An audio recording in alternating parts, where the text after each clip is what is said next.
Hey guys, good afternoon. এখন আমি ভাত বসিয়েছি।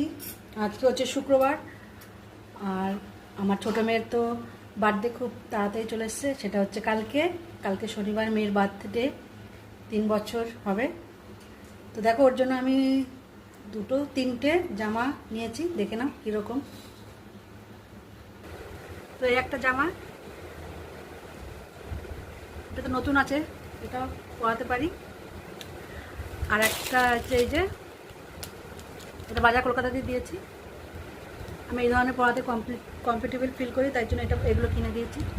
আর একটা প্যান্ট, আর একটা টি শার্ট, আর এই একটা জামা অনলাইন থেকে দিয়েছি। এই দেখো, এটা আজকে কিউট না? কি কিউট!